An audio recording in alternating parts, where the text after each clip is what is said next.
Hi, I'm Rob. This video has coverage of today's trail run, and I discuss my decision to transition to the next phase of run training. Also has some kangaroos, but unfortunately they're a little hard to see. Elaine and I are at Cape Schanck.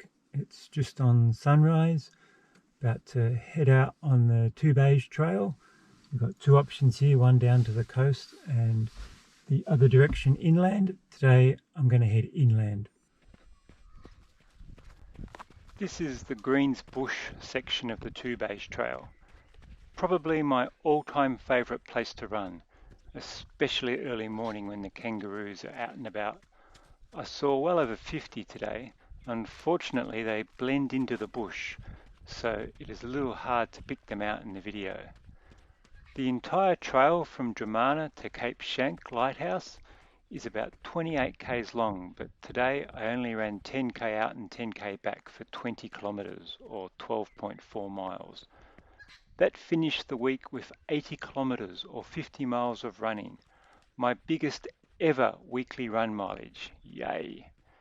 However, today's run really felt like a slog.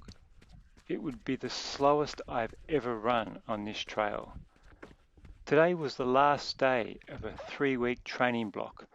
Not only was it my biggest ever weekly run mileage at 80k, it would also be my biggest ever 3 weeks of running at 209 kilometres or 130 miles.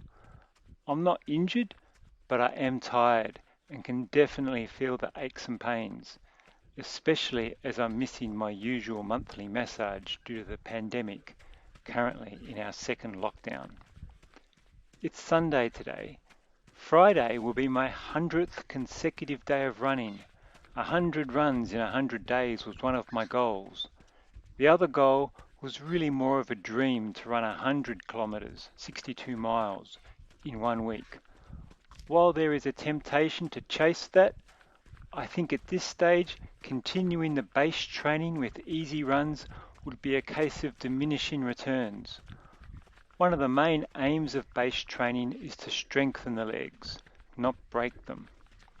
Also, it can be difficult to maintain your technique when running slow every day. I'm feeling my running form is becoming sloppy. Definitely looking forward to some faster efforts to help restore my running form. Jack Daniels calls the base training I've done Phase 1, Foundation and Injury Prevention. I'm now starting recovery week. In a week's time, I'll begin Phase 2, which Jack Daniels refers to as early quality. The main aspect of early quality is short, fast efforts with lots of recovery. For someone old like me, no more than 2 quality sessions per week. I'll continue to try and extend the long run, but only every second week. I'll discuss Phase 3 and 4 in future videos. Focusing on mileage as I've done recently has its problems. In the search for extra mileage, my recovery runs have snuck up to 6 kilometres. This is too far for me. Recovery runs are designed to get the blood flowing through the muscles and loosen up everything. You want to feel better at the end of the run than you did at the start. Extra distance just adds a little more fatigue, which is counterproductive. I'll now be reducing my recovery runs back to 4k or even less if needed. My easy runs have grown to 14 kilometres, again in the search for extra mileage.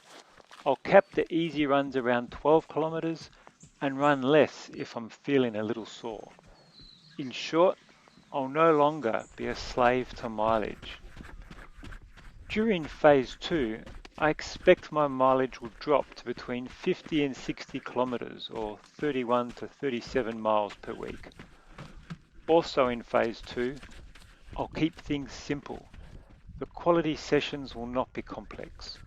Adding quality has an injury risk, so keeping everything simple reduces that risk. Once I get to Phase 3, I'll start adding hill repeats, fartlek sessions, and generally getting more creative. But for now, Simplicity is king. I'm really looking forward to the next phase of training and how my body responds to the speed work. Thanks for watching.